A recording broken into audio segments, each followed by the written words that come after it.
Nacido en una familia humilde, hijo de un carpintero y artesano, sin una trayectoria pública relevante en los primeros años del conflicto, Salvador Sánchez Serén emergió desde las bases clandestinas como un cuadro muy disciplinado. Es una voluntad de guerra la que hay en el alto mando.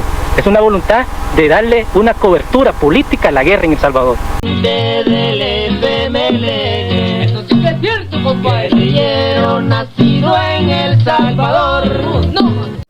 Salvador Sánchez Serén mantenía un bajo perfil, así paso a paso, en medio de purgas, reacomodos y una guerra prolongada. Aquel militante más o menos desconocido terminó escalando hasta convertirse en el máximo comandante de una de las organizaciones guerrilleras más poderosas y la más grande, que llegó a consolidarse como FMLN con el resto de insurgentes. Antes de volverse guerrillero, se desempeñó como profesor en escuelas públicas, particularmente en zonas rurales y semiurbanas en el país.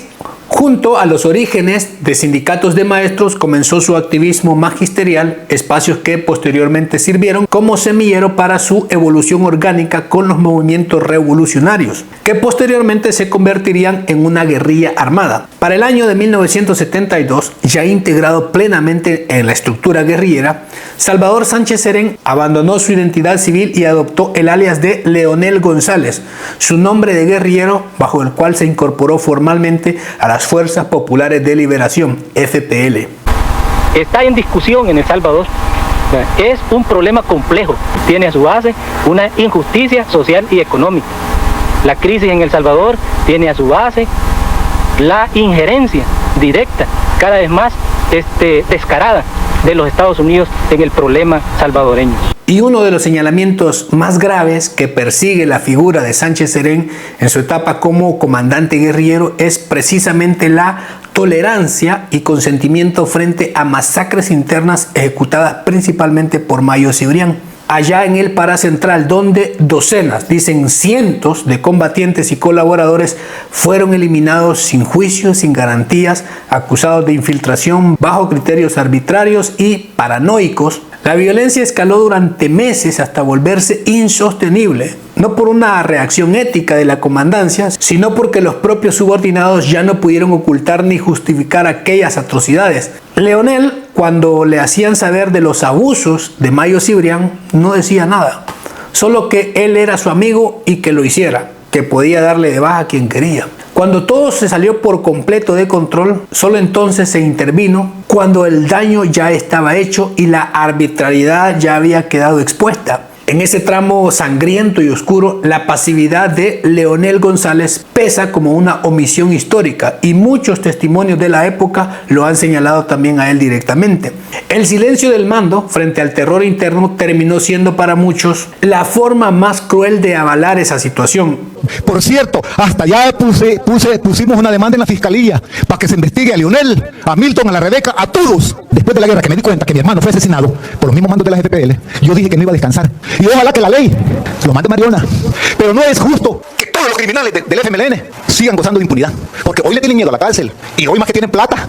Y el ascenso de Sánchez Serén a la máxima comandancia en las FPL se produjo en uno de los episodios también más oscuros y traumáticos de la guerrilla, la purga interna encabezada por Salvador Cayetano Carpio, alias Marcial, que culminó con el asesinato de Ana María y el posterior suicidio del propio líder histórico de dicha organización, y dejó a la organización al borde del colapso. En ese vacío de poder emergió Leonel González, no como un caudillo carismático, sino como una figura percibida mucho más pasiva, menos impulsivo y en teoría menos violento, una opción funcional para contener la crisis y recomponer la disciplina. Así, en medio del miedo, la desconfianza, las heridas abiertas por toda aquella purga interna, la comandancia pasó a manos de quien en ese momento ofrecía estabilidad antes que un liderazgo autoritario, consolidando su influencia no por gestas militares, sino por sobrevivir a las purgas y adaptarse a la lógica implacable de la guerra revolucionaria.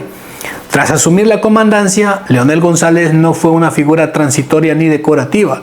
Se mantuvo varios años al frente de las FPL y se consolidó como uno de los mandos más fuertes e influyentes cuando todo esto pasó a ser el FMLN, conduciendo la organización durante etapas claves del conflicto armado. Bajo su dirección se sostuvieron frentes, se organizaron las estructuras político-militar y se administró el conflicto prolongado marcado por el desgaste, presión internacional y cambios estratégicos constantes. Lejos de desaparecer o ser desplazado, sobrevivió a esas crisis internas, ofensivas militares y reacomodos del mando colectivo, lo que deja en evidencia que Sánchez Serén, para ser guerrillero, sí tenía madera. Para eso sí era bueno, como decimos. Quizá no mucho para profesor ni para político, pero para guerrillero sus años al frente dictan que sí tenía, es decir, solo cosas al margen de la ley.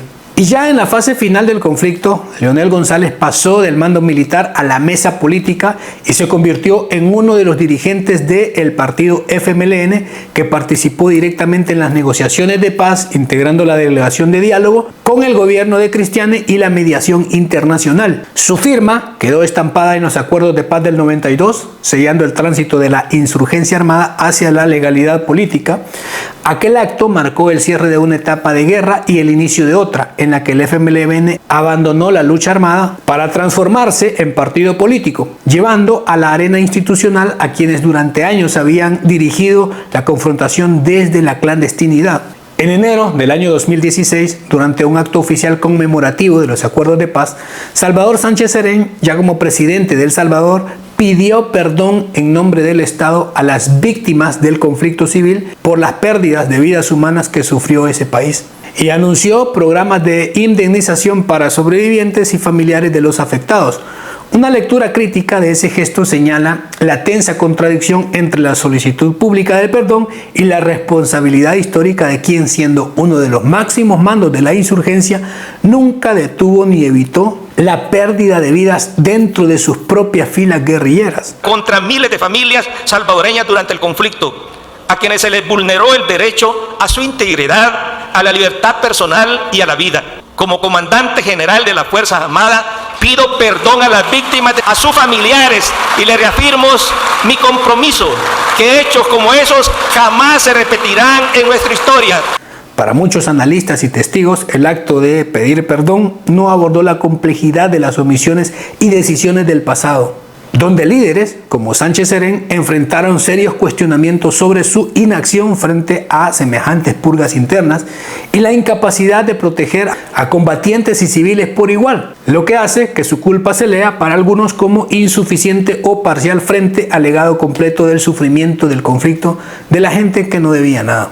Con la firma de los acuerdos llegó también la ley de amnistía, un blindaje legal que cerró el paso de la justicia y protegió por igual a responsables de crímenes tanto de la guerrilla como de las fuerzas militares, sepultando investigaciones y responsabilidades bajo el discurso de la reconciliación.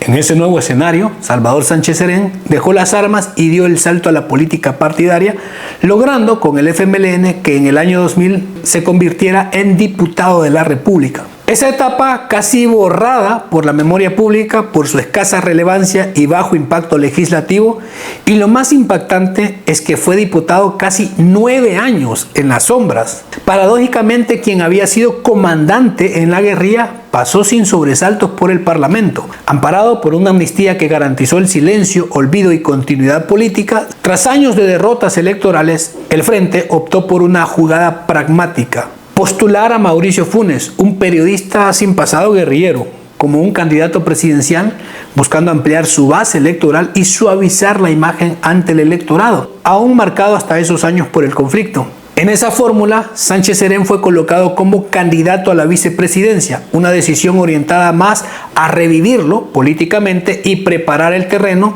para futuras elecciones, más que para otorgarle un rol real dentro del poder. Durante aquel quinquenio, su paso como vicepresidente fue muy discreto, hasta la irrelevancia, con escasa incidencia pública y reducido su peso político, funcionando más como pieza decorativa y símbolo interno para el partido que como un actor determinante en la conducción del Estado. El recorrido de Sánchez Serén deja una de las trayectorias más ásperas y desconcertantes en la historia política salvadoreña.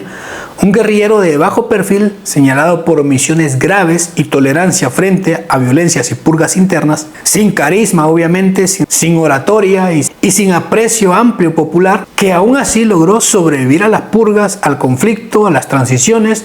Su salto a la política no fue producto del arrastre popular ni del talento discursivo, sino de la disciplina partidaria, los pactos internos y una estructura que privilegió la lealtad sobre el liderazgo y la capacidad política. Pasó por las sombras inadvertido como diputado, fue vicepresidente irrelevante y contra toda lógica electoral terminó convertido en presidente de la República, más por cálculo del partido que por demanda ciudadana.